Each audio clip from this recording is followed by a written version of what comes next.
Hi, Galvanin. Welcome to the Tolkien Lore Channel. I'm the Tolkien Geek, and continuing the Silmarillion Synopsis series, I am now covering Quinta Chapter 17, unlike last time when I said I was covering 17, but actually 16, and this is of the coming of men into the West, or into Beleriand, which is, the western part of Middle-earth. So in this chapter, we're going to learn what happens when men finally arrive in the center of the action. So they meet the Noldor and all the things that follow from that. So let's get started. About 300 years after the Noldor returned to Middle-earth, Finrod Felagund went hunting with Maglor and Maedhros in the eastern parts of Middle-earth, near Osiriand, which is where the Green Elves lived. At some point, Finrod kind of got tired of the hunting process and decided he was just going to kind of wander on his own for a bit. And so he was wandering in the forests of Osiriand, and he heard singing off in the distance. Now he was kind of perturbed at this because the Green Elves didn't really do that. They tended to be very stealthy and hide themselves and not make much noise. He also saw that there was a fire, and that's something the Green Elves never did, so he was a little bit apprehensive and thought maybe orcs had come down trying to creep around and make a flanking attack like they had done before. But he hears singing and the language is not familiar to him, so he's also curious. So he creeps nearer and he sees men. And these men in particular are led by a man who would later become known as Beor, which is basically, in their language, the word for vassal, because he eventually becomes the vassal of Finrod, and that's the name he takes. But at any rate, he sees these men and they're singing. Basically, they have come to the point where they have been traveling west and they think that they have left fear behind them because they have been traveling through rough lands and think that they have come to a land where they'll have peace. They eventually all go to sleep, and then Finrod creeps into the middle of their camp, takes up one of the harps that they were using to sing, and he himself begins to sing. One by one, the men in the camp wake up and they start to, well, initially they think they're in a dream, but then they see everybody else waking up around them and they realize they're not. And through what Sam Gamgee might call elf magic, even though they don't understand his language, in some way they can kind of interpret his words in their own minds, and they kind of get these visions of what it was like in Valinor and, the bliss that they knew there and all these other things. And at first they actually think, well, maybe this is one of the Valar, because they've heard from elves that had never come west that the Valar were in the west, and so they're wondering if maybe Finrod is one of the Valar, but of course he's not. And when he stops singing and they start to try to communicate, Finrod kind of realizes that he can, even though they can't speak each other's language, he can kind of read their minds in a way, and he eventually manages to teach them the truth, that the Valar in the far west beyond the sea, I'm just an elf, basically kind of fills them in on that sort of thing. Finrod, because he can kind of read their thoughts, learns their language pretty quickly, and once they begin to communicate more, he tries to find out more about their origins, where they came from, that sort of thing, and they don't really have a whole lot to say. They mention the fact that they've been traveling west trying to find, more better places to live because where they've come from was not that pleasant, and because of what they've heard from the other elves. And incidentally, the fact that they've met other elves, their language was kind of similar, so that helps Finrod kind of learn their language. But they won't tell a whole lot about their distant past, and they'll basically only say that there was a darkness behind them that they don't want to return to. And it says that elves later kind of came to the conclusion that probably Morgoth learned of the existence of men and sent emissaries, or maybe even went himself in order to have some kind of communication with them and try to corrupt them to his service, which may have partially worked. But at any rate, the elves kind of realized that something like their own experience with the kinslaying and the doom of Mondos, which haunts them, also haunts men. They just can't really learn the details of it. And here we can kind of see Tolkien making kind of a vague reference to something like the fall from, Genesis, that something in their past is reminiscent of a devil character coming in and ruining what had been an innocent race, and now they're trying to move past that. So they get this idea, but they really don't know, because the men never really tell them. And in fact, the men don't even necessarily know that much about their past, because at this point it's fairly distant, and their own ancestors didn't tell them that much about it. Finrod learns from Beor that many other men have either crossed the mountains or are just on the other side of the Blue Mountains waiting to cross over into Beleriand, and they're all moving in the same direction for basically the same reason.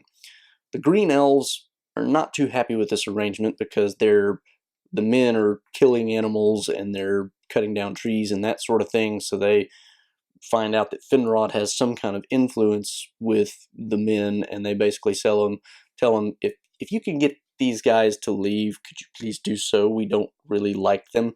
The term they use is there are unfriends. Not exactly enemies, but not exactly friendly either.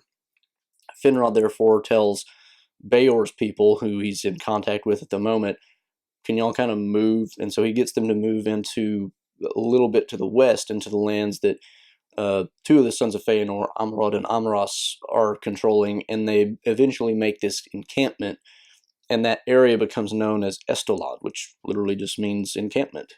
So they stay there for a while, but Beor himself actually returns with Finrod to Nargothrond, and that's kind of where he takes on the name Beor, meaning vassal, and he stays with Finrod ever after and never returns to the encampment of his own people. Not long after, a second group of men do move in to Osiriand, and these are the Haladin. And the Haladin they're a fairly small group, and when they kind of encounter the unfriendship of the Green Elves, they realize, well, we better not stay here. So at this point, the people of Beor and Finrod have already moved on, so they're kind of on their own, but they move northward into the lands controlled by Caranthir, one of the less pleasant sons of Feanor, and they just kind of do their own thing there for a while. Later on, a third group, led by a man named Marach, crossed the mountains as well, and this is a large group of big warlike people, and so the Green Elves, who are not particularly warlike themselves, actually just kind of hide from them, because they're like, these guys are kind of tough. We're not gonna mess with them. So Marach eventually hears of the more fertile lands that Beor have moved and his people moved on to, and they move in that direction themselves and eventually kind of join up.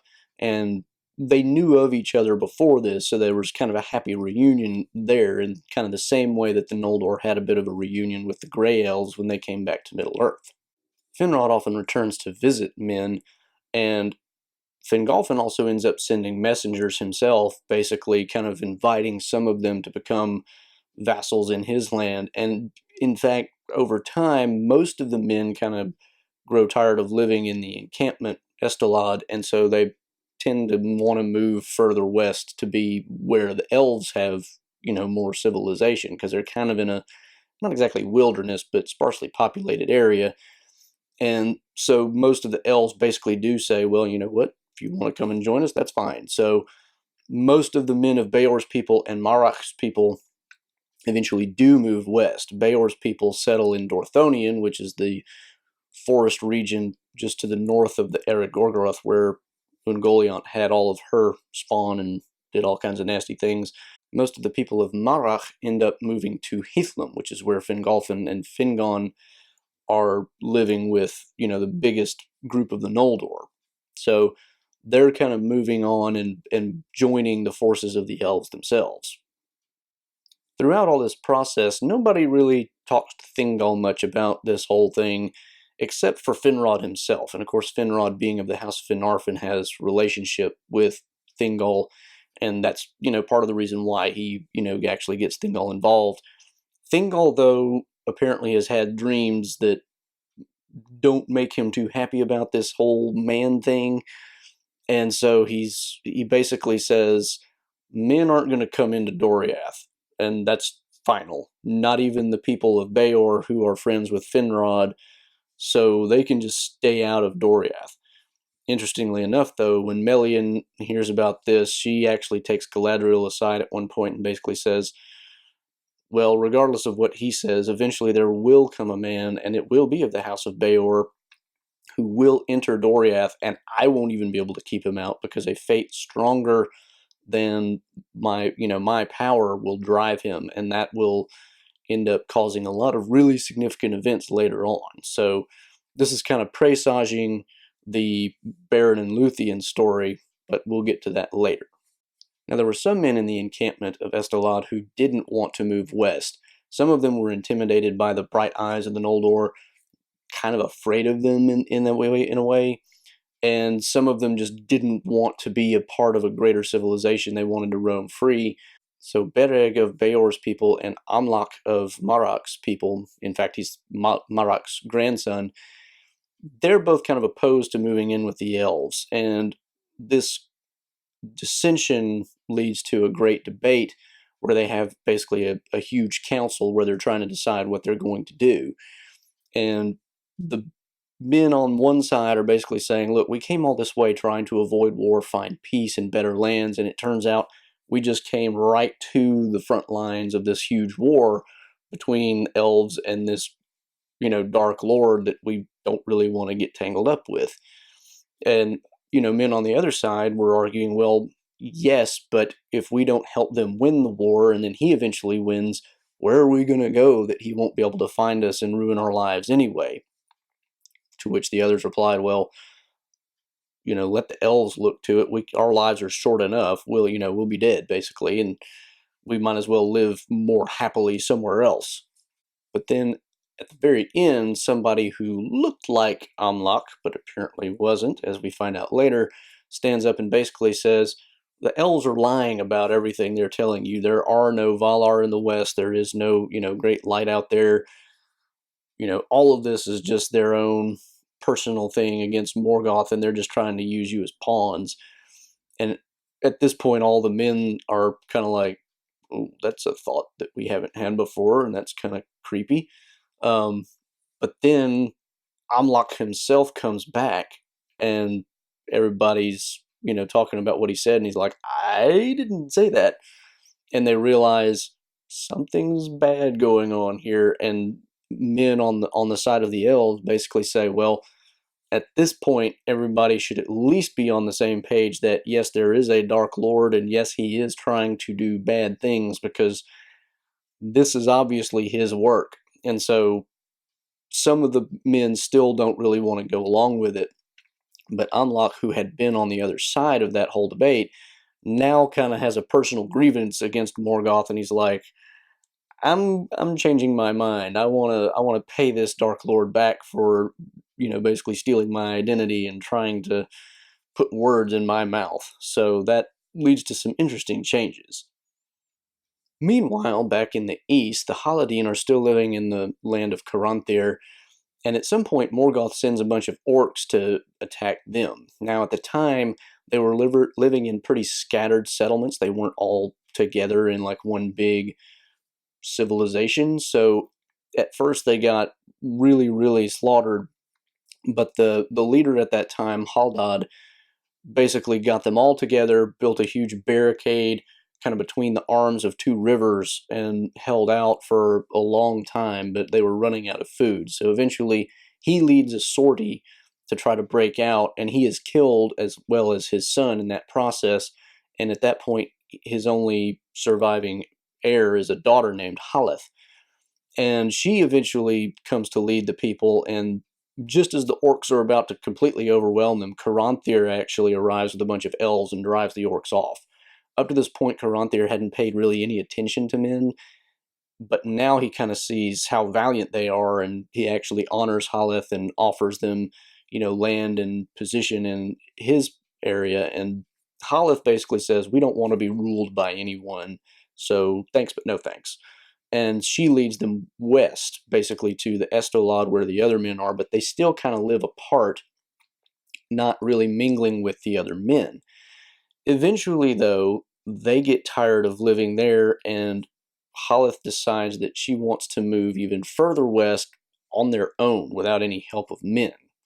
So not having any help from elves, Haleth leads them between Doriath and the Ered Gorgoroth, which, as I've mentioned before in the Myglin story, is not a pleasant road to take because you've got Melian's magic kind of bordering on Ungoliant's nastiness, and so you've got this no man's zone where it's just nobody really needs to be going there, especially not men without any aid.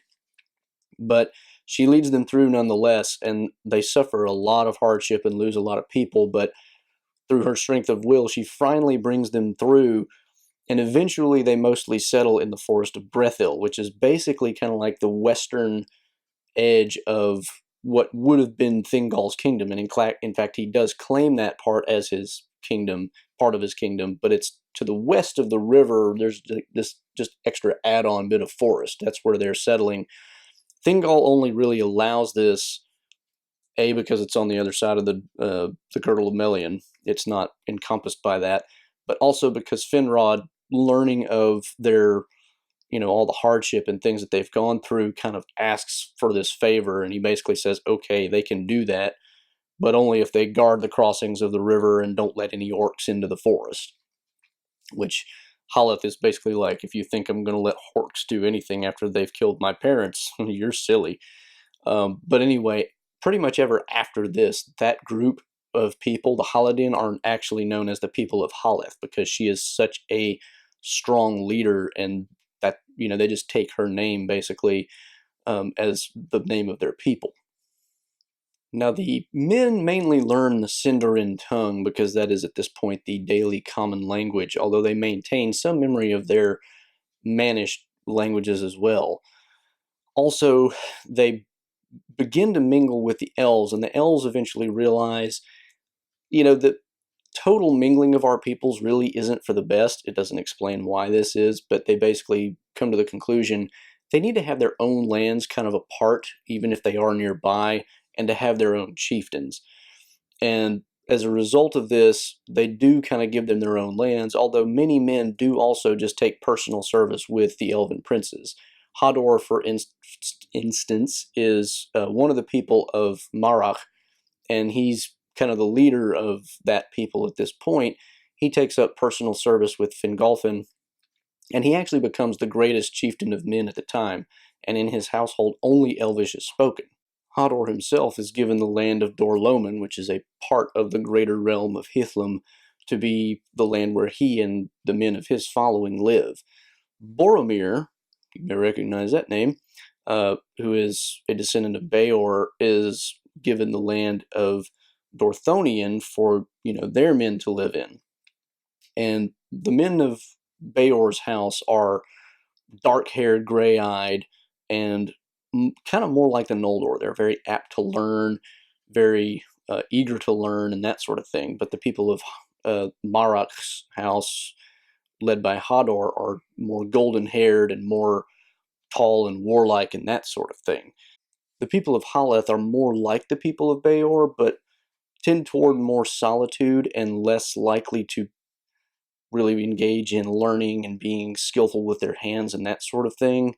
Eventually, Beor, at the age of 93, which it tells us is old for men, and that the lives of men have grown longer because of their coming into the West, but he eventually does die of old age, and thus for the first time elves see, death that isn't caused by basically violence, because none of them die of old age or sickness. And so they grieve at this, but at the end, Beor kind of gives up his life, more or less willingly, just kind of submits to death, you might say. And this will become a theme later on with Numenor.